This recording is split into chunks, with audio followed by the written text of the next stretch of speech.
반갑습니다. 네, 오늘은 205쪽 스스로 정리하기 한번 해보도록 하겠습니다. 여러분들 이것도 마찬가지로 여러분들 직접 한번 풀어보시고 당연히 이거 스스로 정리하기를 하셔야겠죠.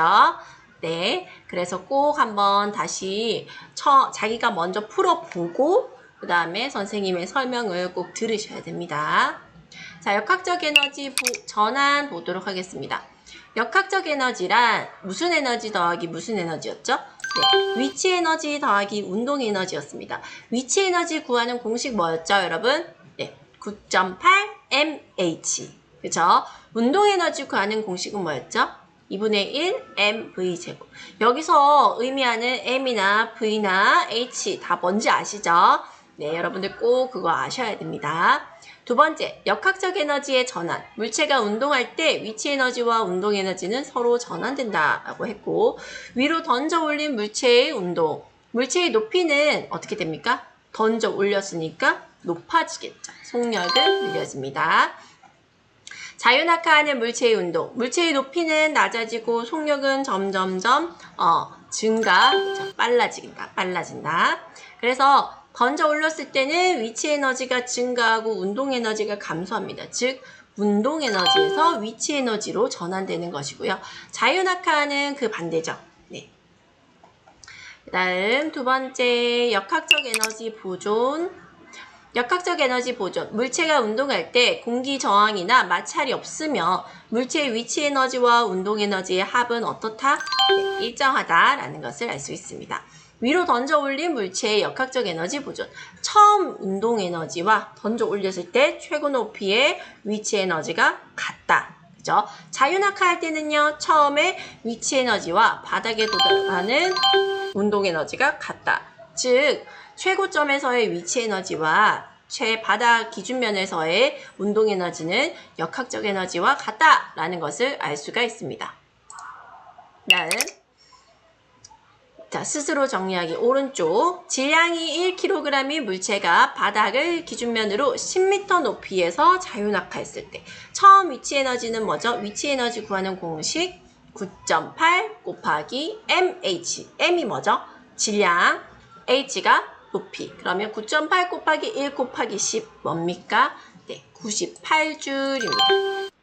쭉 떨어져서 바닥에 도달하는 순간의 운동 에너지는 처음에 위치 에너지와 같다고 했어요. 그럼 얼마입니까? 바닥에 도달하는 순간의 운동 에너지도 98. 높이가 2분의 1일 때 위치 에너지와 운동 에너지는 어떻게 될까요? 네, 절반에 해당이 되니까 9.8 곱하기 1 곱하기 높이가 5m 되겠죠. 지금은 10m에서 절반 높이 5m 하면 얼마죠? 절반, 98의 절반, 49줄 되겠습니다. 그만큼 운동 에너지도 증가했겠죠? 그래서 얼마? 49줄. 그래서 높이의 절반이 되는 순간을 위치 에너지와 운동 에너지가 1대1이 되는 순간이라고 이야기했었습니다. 기억나나요? 두 번째, 위치 에너지가 운동 에너지로 전환되는 경우는 위운 운동이라고 쓰고 운동 에너지가 위치 에너지로 전환되는 경우는 운위로 쓰시오 했습니다. 떨어지는 사과, 떨어졌어요. 어디? 위치에서 점점점 빨라지는 운동 에너지로 가겠죠. 위운. 내려가는 롤러코스터 마찬가지. 내려가니까 뭐예요? 위운 되겠습니다. 최조 선수가 위로 던진 공 뭘까요? 위로 던졌어요. 던지는 건 뭐죠? 네, 운위. 다음 3번. 역학적 에너지 보존에 대한 설명으로 옳은 것은 O, 옳지 않은 것은 X로 하세요. 다이빙을 할 때 높이가 2배로 커지면 입수할 때 속력은 높이가 2배가 됐어요. 높이가 2배. 그럼 속력은 몇 배로 커질까요? 2배. 몇 배로 커지죠? 네, 2배로 커진다는 아니겠죠. 속력의 제곱에 비례합니다. 높이가 2배로 커지면은 어떻게 될까요? 속력은 몇 배로 커질까요? 루트 2배로 커지겠죠. 자, 물체가 자유낙하할 때 처음과 나중 속력의 역학적 에너지는 같다. 맞죠? 네, 여기까지가 스스로 정리하기였습니다. 자, 그 다음 우리가 그 앞쪽에 우리가 사실 조그맣게 설명되어 있는 거를 안 하고 넘어갔는데 이거 한번 보겠습니다. 자, 중력과 역학적 에너지 보존. 운동하는 물체에 중력만 작용하면 역학적 에너지가 보존이 된대요. 하지만 물체에 공기의 저항이나 마찰이 작용하면 역학적 에너지가 보존되지 않는다고 합니다. 자, 이것은 우리가 학습지에 선생님이 설명을 잠깐 간단하게 나왔는데요. 역학적 에너지가 보존되지 않는 경우 보도록 하겠습니다. 마찰이나 저항을 받을 때 역학적 에너지가 뭐로 전환되므로 역학적 에너지는 보존되지 않고 점점 감소할까요? 어떤 에너지로 전환될까요? 바로 어떤 에너지냐면 열 에너지로 바뀝니다. 열 에너지. 그러면 이 열 에너지로 점점 에너지가 손실이 되기 때문에 역학적 에너지가 보존되지 않는 건데요. 예를 들어서 우리 실제로 이런 운동이 있죠. 공을 튕기면 계속 또잉또잉 똑같은 높이로 가는 게 아니라 점점점 높이가 줄어들다가 어느 순간 멈춰버리게 됩니다. 자, 그러면 어떤 예들이 있냐면 진자가 왕복 운동을 하다 정지하는 운동. 진자가 뭐야? 추. 이렇게 시계 추처럼 왔다 갔다 하는 그 왕복 운동을 하다가 정지하는 경우, 마루에 떨어진 공이 튀어오르는 높이가 점점 낮아지는 경우, 이런 경우죠. 수평면 위에서 굴러가던 수레의 속력이 점점 느려지는 경우, 이런 것들이 여기에 모두 해당이 됩니다.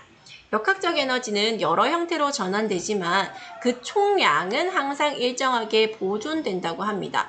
에너지 보존 법칙인데요. 이때까지는 우리가 역학적 에너지 보존 법칙이라고 했지만 지금 이 잃어버린 열의 양까지 합치면은 사실 역학적 에너지, 잃어버린 열 에너지를 다 합치면 그 에너지가 일정하게 보존된다라는 것입니다.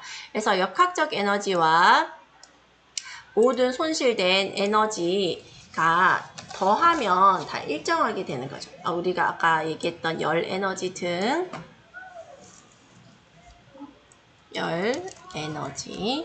등을 다 합치면 이렇게 일정하게 된다 이 말입니다. 자, 예를 들어서 문제를 한번 보도록 하겠습니다. 일률이 100W인 전동기를 사용하여 5초 동안 300줄의 일을 하였대요. 일률이 1W라는 것은 어떤 의미인지 여기 한번 볼게요.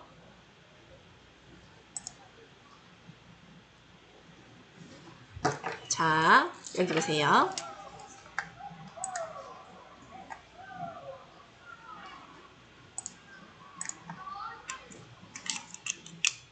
일률이 100W라는 것은 1초당 100줄의 일을 한다는 것입니다.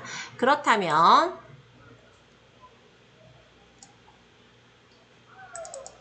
자, 일률이 100W라고 하는 것은 1초당 100줄의 일을 하는 전동기라고 생각을 하시면 됩니다.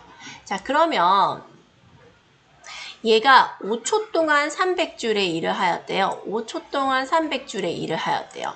자, 그러면 1초당 100줄의 일을 하는 전동기가 5초 동안 일했으면 5초 동안에는 몇 줄의 일을 해야 돼요? 자, 500줄의 일을 하는 것이 되겠죠.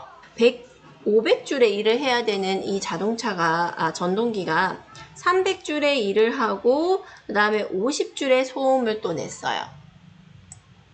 자, 그렇다면 자, 열에너지로 손실되는 게 그만큼 있어서 이 열에너지와 그다음 이 전동기의 300줄, 그다음 소음의 50줄 이거를 다 합쳐야지 500줄의 일이 가능하겠죠. 이게 에너지 보존 법칙. 그러면 이 발생되는 열 에너지는 얼마입니까? 이거 두 개 더하면 350줄이고 그럼 나머지 150줄을 더해야 500줄의 일이 되겠죠. 그래서 발생되는 열 에너지는 150줄 4번이 되겠습니다. 네, 다음 18번.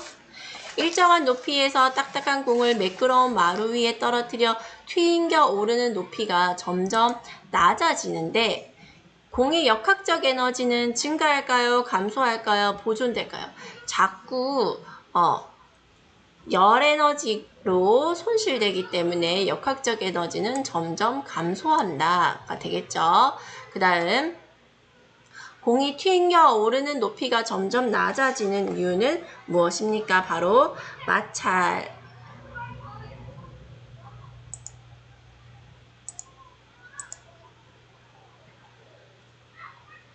왜 그렇죠? 네, 마찰력, 그 다음에 공기와 물체는 마찰력이나 공기의 저항으로 역학적 에너지가 열 에너지로 전환되기 때문에 그렇다라고 쓰시면 되겠죠. 바로 써볼게요, 선생님이. 마찰력이나 공기의 저항으로 역학적 에너지가 열 에너지로 전환됩니다. 라고 쓰시면 되고, 마찰이나 공기의 저항이 없다면 역학적 에너지가 어떻게 될까 하는 것입니다. 자, 마찰이나 공기의 저항이 없다면 역학적 에너지는 어떻게 되겠죠? 네, 보존된다 쓰시면 되겠죠. 여기까지가 역학적 에너지 보존이었고요. 자, 그 뒤에 보면은 선생님이 일에 관한 기호, 단위, 그 다음에 공식을 정리를 해놨어요. 힘, 기호, 단위, 이동거리, S, 미터, 자, 그 다음에 단위 공식, 무게, 높이, 질량, 일률 방금 했죠? 1와트는 1초당 몇 줄에 1초당 1줄에 하는 열을 일을 하는 것을 1와트라고 합니다. 그 다음에 시간, 그 다음 속력, 에너지, 줄, 일을 할 수 있는 능력, 위치 에너지 공식, 운동 에너지 공식, 그 다음에 역학적 에너지. 이렇게 해서 여러분들 꼭 알고 계셔야 되겠죠. 모든 게 다 중요합니다. 여기까지가 우리 6단원의 두 번째 시간이었고요. 다음 시간에는 우리가 전기 에너지에 대해서 배워보도록 하겠습니다. 네. 안녕.